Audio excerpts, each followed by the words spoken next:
You can still see the tiny entrance that miners used to haul the ore to the surface. Now it is nothing more than a pile of rubble, but no one bothered to clear it as they feared whatever might be found inside. Instead, it fell into oblivion.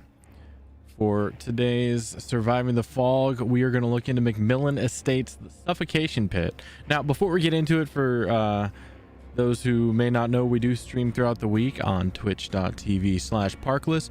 So come on by if you want to hang out, play some games, and ask me anything you want to know about Dead by Daylight, life, the universe, anything. I'll try and answer. So for those who don't know what a Totem Spawn video is, or who may just be new to Dead by Daylight in general, every single map has a large collection of possible totem spawns, and when you start a trial, the game randomly selects 5 of these totem spawns and places them throughout the map. What we aim to do here is to go through every single possible totem spawn location so that you will not be caught off guard the next time you need to break one of those pesky killer totems. So we are going to break this video up into 3 different sections. There's going to be the more open natural nature totems, there's going to be the closed off jungle gym totems, and then finally the main building totems such as the mine and the water tower. Without any further ado, let's go ahead and jump on into this episode of Surviving the Fog, Suffocation Pit. All right, the first totem we're going to look at is going to be one of the more iconic nature totems that you will see throughout many different maps, MacMillan being no exception. So this is going to be your hill totem. Now, on many other maps, the hill totem can spawn in a number of various different locations. This one, being the original, is in its iconic location, going up the path to the top of the hill, immediately to the right, tucked away in a cluster of a rock outcropping toward the middle of the hill. So look around there and you should see one, no problem. All right, the next totem we're going to look at is the log pile totem.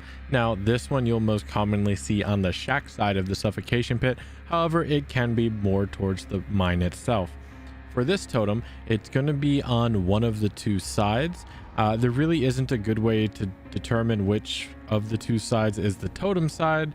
Just know that if you find the log pile, look on the ends, not the sides, and you might just find a totem hiding there. Now, this totem is going to be what I'm calling the rocks and tree totem. So this is a crossroads tile. For those who don't know what a crossroads tile is the objects in the tile make a kind of a cross or a plus section with a north, south, east, west, or up, down, left, right. This is most noticeable by the 4 rocks that are in kind of the inner corners of that tile.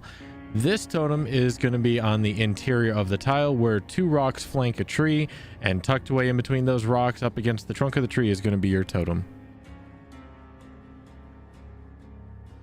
Now, this next tile is, oops, all trees.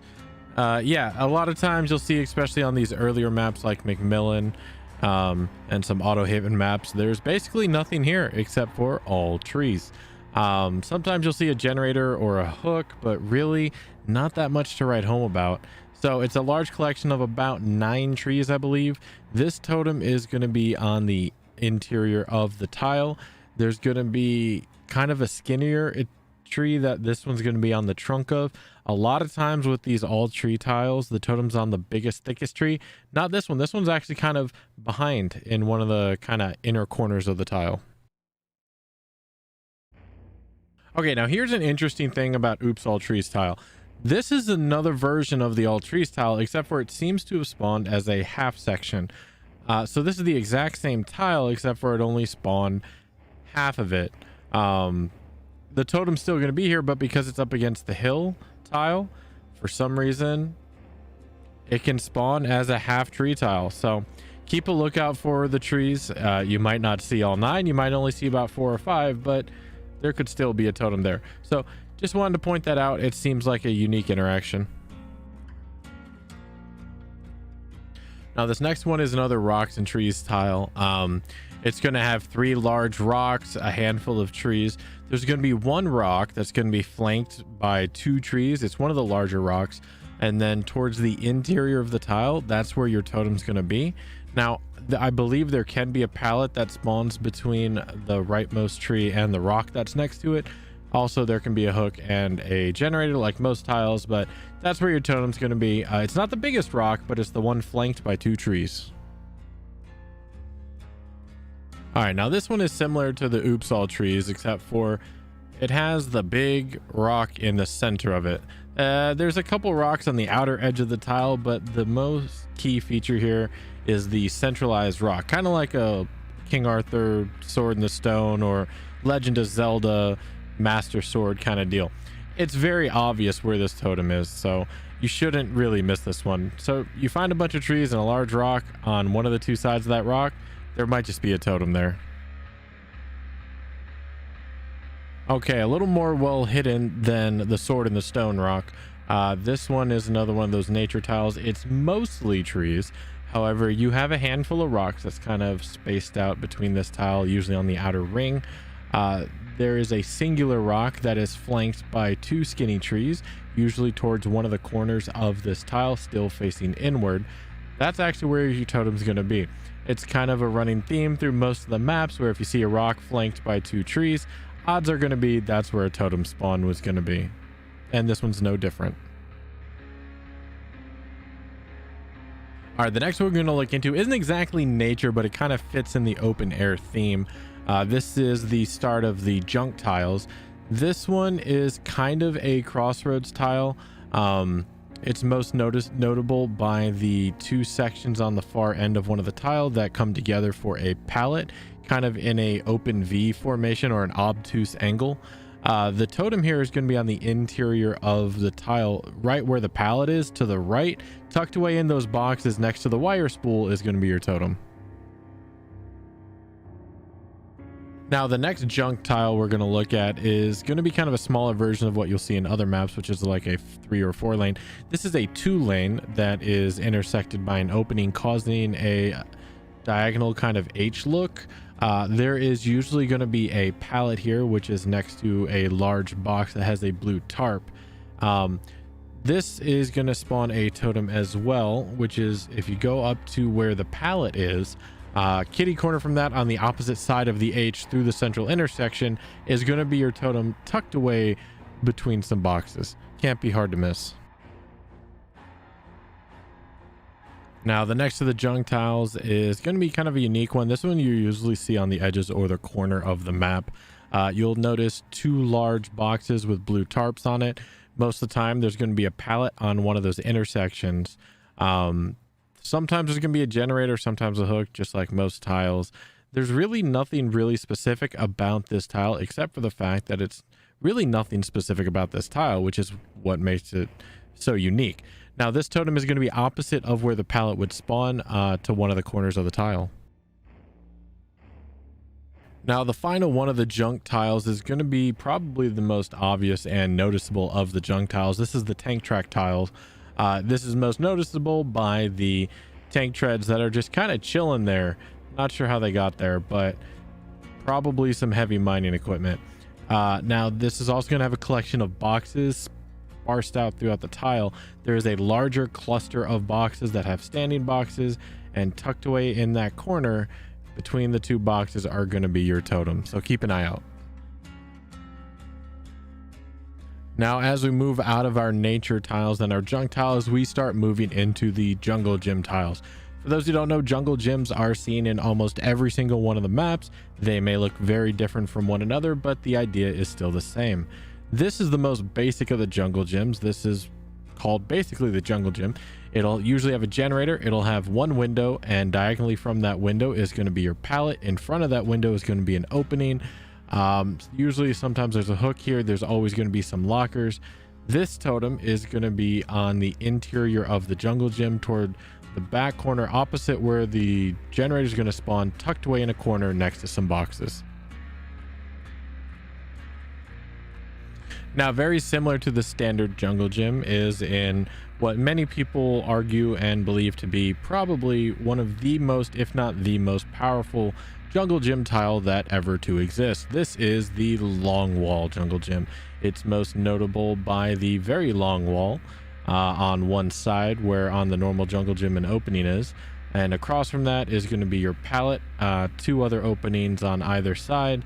This totem is going to be on the interior of the tile as well, much like on the standard jungle gym, tucked away in a corner next to a box. The next part of our jungle gyms are going to be the long wall, short wall jungle gym. This is noted by the pallet spawns between a long wall and a short wall.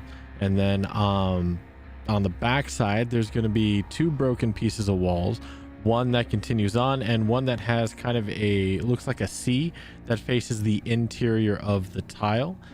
This tile can have lockers, it can have a generator and a hook. This totem is going to be on that interior C section on the right side of the C, tucked away in the corner there. Some of these have a left side. Now, the final of the jungle gyms that are here on the MacMillan Suffocation Pit is going to be your L wall, T wall. This is noted by the 2 windows that are diagonal from each other, one of which is on a wall that comes in the middle of another wall forming a T, and the other one is at the corner of their wall forming an L. Now, this totem is going to be on the interior of that jungle gym between 2 boxes on the T wall side, and it's always facing the interior. Now, as we go into the main building section of this video, the first one we're going to look at is the broken water tower. This is a very noticeable tile. It can be seen from pretty much anywhere on the map as long as you're not directly behind another wall. This is obviously most noticeable by the water tower itself. On one of the 4 corners is going to be a large collection of boxes. This one I like to call the bullshit boxes. This totem is going to be tucked away in those boxes, and you're going to see it, but if the killer catches you, you're kind of stuck. Now, aside from the mine itself, the shack is probably going to be the most noticeable tile in this entire map, because almost every single map has a killer shack. This is the same killer shack that you're going to see on every single other map that has one. It's going to have 3 entrances, 2 of which are doors. One is a window. It may or may not spawn the basement. It's going to have an interior of at least 2 lockers, sometimes a chest, sometimes a generator, and a pallet. Now, the totem is going to spawn in the same place as most of the other killer shacks. It's going to be where the pallet is, between the wall and one of the boxes, tucked away in the corner, is going to be your totem. All right, now as we go to the main building, this is unique as there's multiple spawns for the main building. I've done outside and inside. This is going to be an exterior main building, which in Suffocation Pit is the mine, where one of the generators tends to spawn on the back corner of where the exit is to the mine and the entrance meet, where a really strong pallet is next to the god window. Between 2 of the mine carts is going to be one of your totem spawns here on the exterior of the main building. Now, to make things even more interesting with the multiple spawns of the main building, there's actually 2 spawns in this tile. The same tile, it's going to be where the generator spawns next to the mine, where the entrance and the god window is, where the super good pallet is, where generator spawns, which you can see now where that generator spawns. Instead of between the 2 minecarts, the one where the 1 minecart spawns up against the actual mine, tucked away, hidden back there, could be one of your totems. So keep an eye if you're doing this generator. Now, opposite of the main entrance from where this other generator spawned from the previous totem, on the other side is going to be a collection of rocks. Usually a hook is going to spawn here. You'll see a minecart, usually with a pallet as well. This is to one side of the side exits of the mine. There's going to be a totem that spawns here. So right up against the side where the entrance to the mine is, not the front, but where a minecart kind of tucks next to that wall, is going to be a totem hidden there. All right, now as we're done with the exterior totems of the main building, the Suffocation Pit, the MacMillan mine itself, we're going to be moving towards the inside of the mine to show the last couple spawns here. Now, one thing I wanted to point out about the mine is, even though on some maps there is a guaranteed totem spawn, meaning a totem will always spawn in a very specific location, every time the map starts, the other 4 being random.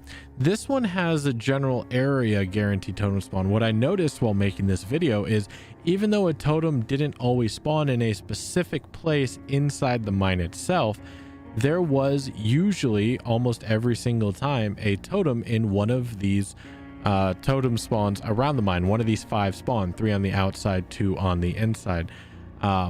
This one is going to be at the front of the mine where the long window is, not the god window right here, but the long window at the front of the mine. Tucked away in the corner is going to be your totem. So if you can't find one of the totems and you haven't been to the mine, check out the mine. It's probably there. Now, as we get into the very last totem spawn here on the MacMillan Estate Suffocation Pit, I just want to thank everybody who made it this far. You guys are awesome as always. Fun fact, there is actually a lift in the mine that goes up to the tower above. It's just not accessible and not working. So there's a little map fun fact for you. As you guys know how YouTube works, if a like is always appreciated. If you want to know when we come out with more than these, make sure you subscribe to the channel. Any comments down below, I try to answer all of them as best I can, and you guys know how the YouTube algorithm works. So thank you so much. Stay awesome. I'll be coming out with more and more of these, and if you have any suggestions on any other type of videos you guys want to see, any guides or how-tos, just let me know. So this final totem on the MacMillan Estate Suffocation Pit is going to be on the very back of the mine. That's going to be up next to where the god window is, up the scaffolding above where the basement spawns, next to the window and the breakable wall is going to be your totem. Remember, stay safe out there in the fog, guys.